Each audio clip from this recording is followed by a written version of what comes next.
Hi ವೀಕ್ಷಕರೇ, ಎಲ್ಲರಿಗೂ ನಮಸ್ಕಾರ.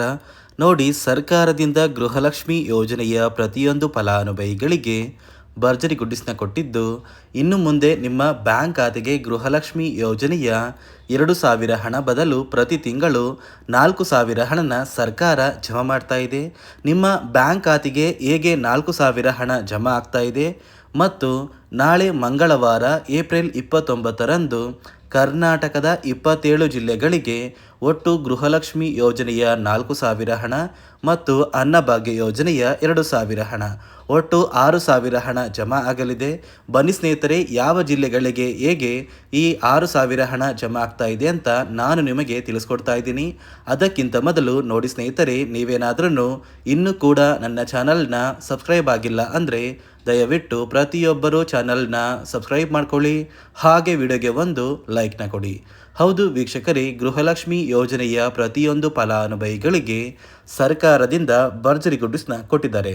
ನೋಡಿ, ಸರ್ಕಾರದಿಂದ ಗೃಹಲಕ್ಷ್ಮಿ ಯೋಜನೆಯ 4,000 ಹಣ ಹಾಗೂ ಅನ್ನಭಾಗ್ಯ ಯೋಜನೆಯ 5 ತಿಂಗಳ 2,000 ಹಣ, ಒಟ್ಟು 6,000 ಹಣನ ಸರ್ಕಾರ ಏಪ್ರಿಲ್ 29 ಮಂಗಳವಾರದಿಂದ ಪ್ರತಿಯೊಂದು ಫಲಾನುಭವಿಗಳಿಗೆ ಜಮಾ ಮಾಡ್ತಾ ಇದ್ದು, ನಿಮ್ಮ ಬ್ಯಾಂಕ್ ಖಾತೆಗೆ ಈ 6,000 ಹಣ ಜಮಾ ಆಗಬೇಕು ಅಂದರೆ ಸರ್ಕಾರ 5 ಹೊಸ ನಿಯಮಗಳನ್ನ ಕೂಡ ಜಾರಿಗೆ ತಂದಿದೆ.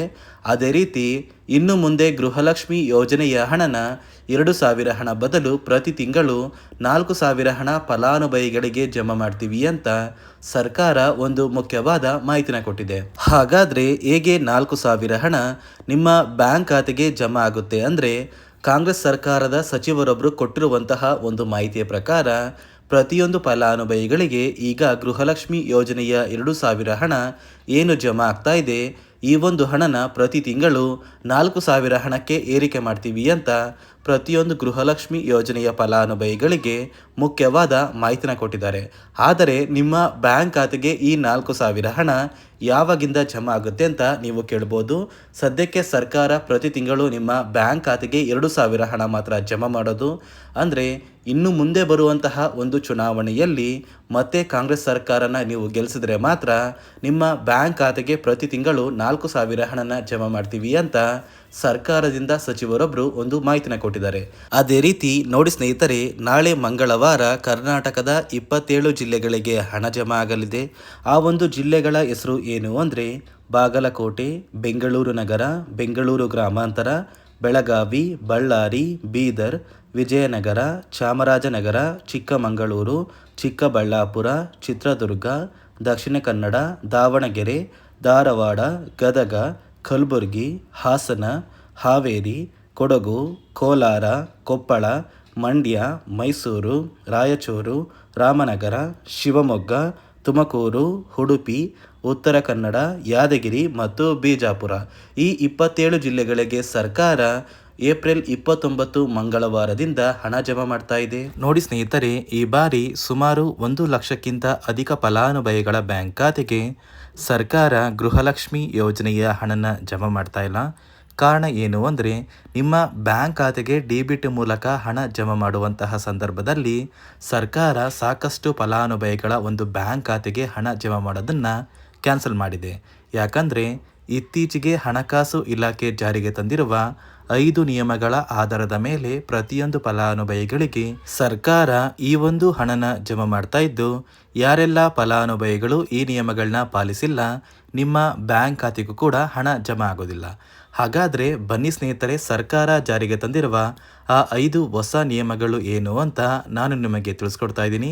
ನೋಡಿ ಸ್ನೇಹಿತರೆ, ಮೊದಲನೆಯ ಒಂದು ನಿಯಮ ಬಂದು, ಸಾಕಷ್ಟು ಫಲಾನುಭವಿಗಳು ಹೊಂದಿರುವಂತಹ ಒಂದು ರೇಷನ್ ಕಾರ್ಡ್ ಏನಿದೆ, ಆ ಒಂದು ರೇಷನ್ ಕಾರ್ಡ್ನ ಮನೆಯ ಸದಸ್ಯರ ಪ್ರತಿಯೊಬ್ಬರ ಒಂದು ಆಧಾರ್ ಕಾರ್ಡ್ನ ನಿಮ್ಮ ರೇಷನ್ ಕಾರ್ಡ್ಗೆ ಕಡ್ಡಾಯವಾಗಿ ಲಿಂಕ್ ಮಾಡಿಸ್ಬೇಕು. ಅಂದರೆ ಈ ಒಂದು ಲಿಂಕ್ ಮಾಡಿಸುವಂತಹ ಒಂದು ಪ್ರೊಸೀಜರ್ಗೆ ಸರ್ಕಾರ KYC ಅಂತ ಕರೀತಾರೆ. ನಿಮ್ಮ ರೇಷನ್ ಕಾರ್ಡ್ಗೆ ಇನ್ನೂ ಸಹ KYC ಆಗಿಲ್ಲ ಅಂದರೆ ನಿಮ್ಮ ಬ್ಯಾಂಕ್ ಖಾತೆಗೆ ಸರ್ಕಾರ ಮುಂದಿನ ದಿನಗಳಲ್ಲಿ ಗೃಹಲಕ್ಷ್ಮಿ ಯೋಜನೆಯ ಹಣನ ಕ್ಯಾನ್ಸಲ್ ಮಾಡುತ್ತೆ. ಅದೇ ರೀತಿ ಎರಡನೆಯ ಒಂದು ನಿಯಮ ಬಂದು, ಸಾಕಷ್ಟು ಫಲಾನುಭವಿಗಳು ಕಳೆದ 3 ತಿಂಗಳಿಂದ ಸರ್ಕಾರದಿಂದ ಬರ್ತಾ ಇರುವಂತಹ ಒಂದು ರೇಷನ್ ಏನಿದೆ ಅಂದರೆ ಉಚಿತ ಅಕ್ಕಿ ಏನಿದೆ, ಈ ಒಂದು ರೇಷನ್ನ ಪಡ್ಕೋತಾ ಇಲ್ಲ. ಒಂದು ವೇಳೆ ಕಳೆದ 3 ತಿಂಗಳಿಂದ ನೀವು ರೇಷನ್ನ ಪಡ್ಕೊಂಡಿಲ್ಲ ಅಂದರೆ ಸರ್ಕಾರ ನಿಮ್ಮ ಬಳಿ ಇರುವಂತಹ ಒಂದು ರೇಷನ್ ಕಾರ್ಡ್ನ ಕ್ಯಾನ್ಸಲ್ ಮಾಡುತ್ತೆ. ನಿಮ್ಮ ರೇಷನ್ ಕಾರ್ಡ್ನ ಸರ್ಕಾರ ಕ್ಯಾನ್ಸಲ್ ಮಾಡಿದರೆ ನಿಮ್ಮ ಬ್ಯಾಂಕ್ ಖಾತೆಗೆ ಗೃಹಲಕ್ಷ್ಮಿ ಯೋಜನೆಯ ಹಣ ಇರ್ಬೋದು ಮತ್ತು ಸರ್ಕಾರದಿಂದ ಬರುವಂತಹ ಒಂದು ಸೌಲಭ್ಯಗಳನ್ನ ನೀವು ಕಳ್ಕೋಬೇಕಾಗುತ್ತೆ. ಅದೇ ರೀತಿ ಮೂರನೆಯ ಒಂದು ನಿಯಮ ಬಂದು ನೋಡಿ ಸ್ನೇಹಿತರೆ, ನಿಮ್ಮ ಬಳಿ ಇರುವಂತಹ ಒಂದು ಆಧಾರ್ ಕಾರ್ಡ್ ಏನಿದೆ, ಆ ಒಂದು ಆಧಾರ್ ಕಾರ್ಡ್ನ ಕಳೆದ 15 ವರ್ಷಗಳಲ್ಲಿ ನೀವು ಯಾವುದೇ ರೀತಿಯ ಒಂದು ತಿದ್ದುಪಡಿನ ಮಾಡಿಸಿಲ್ಲ ಅಂದರೆ ನಿಮ್ಮ ಬ್ಯಾಂಕ್ ಖಾತೆಗೆ ಸರ್ಕಾರ ಗೃಹಲಕ್ಷ್ಮಿ ಯೋಜನೆಯ ಹಣನ ಕ್ಯಾನ್ಸಲ್ ಮಾಡುತ್ತೆ. ಯಾಕಂದರೆ ಸರ್ಕಾರದಿಂದ ಬಂದಿರುವಂತಹ ಒಂದು ಆದೇಶದ ಪ್ರಕಾರ ಪ್ರತಿಯೊಂದು ಫಲಾನುಭವಿಗಳು ಕಳೆದ 15 ವರ್ಷಗಳಲ್ಲಿ ಯಾವುದೇ ರೀತಿಯ ಒಂದು ತಿದ್ದುಪಡಿನ ನಿಮ್ಮ ಆಧಾರ್ ಕಾರ್ಡ್ಗೆ ನೀವು ಮಾಡಿಸಿಲ್ಲ ಅಂದರೆ ಕಡ್ಡಾಯವಾಗಿ ಆದಷ್ಟು ಬೇಗ ನಿಮ್ಮ ಆಧಾರ್ ಕಾರ್ಡ್ಗೆ ತಿದ್ದುಪಡಿನ ಮಾಡಿಸಿ. ಅದೇ ರೀತಿ 4ನೆಯ ಒಂದು ನಿಯಮ ಬಂದು ನಿಮ್ಮ ಕುಟುಂಬದ ಒಂದು ವಾರ್ಷಿಕ ಆದಾಯ 7 ಲಕ್ಷಕ್ಕಿಂತ ಕಡಿಮೆ ಇರಬೇಕು. ಒಂದು ವೇಳೆ ನಿಮ್ಮ ಕುಟುಂಬದ ವಾರ್ಷಿಕ ಆದಾಯ 7 ಲಕ್ಷಕ್ಕಿಂತ ಜಾಸ್ತಿ ಇದ್ದರೆ ನಿಮ್ಮ ಬ್ಯಾಂಕ್ ಖಾತೆಗೆ ಸರ್ಕಾರ ಗೃಹಲಕ್ಷ್ಮಿ ಯೋಜನೆಯ ಹಣನ ಕ್ಯಾನ್ಸಲ್ ಮಾಡುತ್ತೆ. ಅದೇ ರೀತಿ 5ನೆಯ ಒಂದು ನಿಯಮ ಬಂದು ನಿಮ್ಮ ಕುಟುಂಬದ ಸದಸ್ಯರು ಅಥವಾ ಗೃಹಲಕ್ಷ್ಮಿ ಯೋಜನೆಯ ಫಲಾನುಭವಿಗಳು ಯಾರು ಕೂಡ ಸರ್ಕಾರಿ ನೌಕರರಾಗಿ ಕಾರ್ಯನಿರ್ವಹಿಸ್ತಾ ಇರಬಾರ್ದು. ಒಂದು ವೇಳೆ ನಿಮ್ಮ ಕುಟುಂಬದಲ್ಲಿ ಯಾರೇ ಆಗಿದ್ರೂ ಸರ್ಕಾರಿ ನೌಕರರಾಗಿ ಕಾರ್ಯನಿರ್ವಹಿಸ್ತಾ ಇದ್ದರೆ ನಿಮ್ಮ ಬ್ಯಾಂಕ್ ಖಾತೆಗೆ ಗೃಹಲಕ್ಷ್ಮಿ ಯೋಜನೆಯ ಹಣ ಕ್ಯಾನ್ಸಲ್ ಆಗುತ್ತೆ. ಈ 5 ನಿಯಮಗಳ ಆಧಾರದ ಮೇಲೆ ಪ್ರತಿಯೊಂದು ಫಲಾನುಭವಿಗಳಿಗೆ ಸರ್ಕಾರ ಹಣ ಜಮಾ ಮಾಡ್ತಾ ಇದೆ.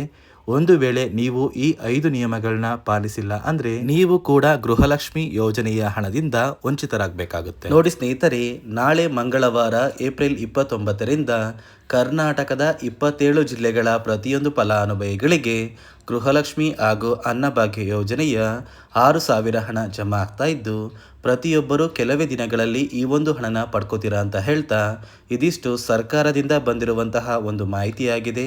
ನಾನು ಕೊಟ್ಟಿರುವಂತಹ ಮಾಹಿತಿ ನಿಮಗೆ ಇಷ್ಟ ಆಗಿದ್ದಲ್ಲಿ ದಯವಿಟ್ಟು ಪ್ರತಿಯೊಬ್ಬರು ನನ್ನ ಚಾನಲ್ನ ಸಬ್ಸ್ಕ್ರೈಬ್ ಮಾಡ್ಕೊಳ್ಳಿ, ಹಾಗೆ ವಿಡಿಯೋಗೆ ಒಂದು ಲೈಕ್ನ ಕೊಡಿ.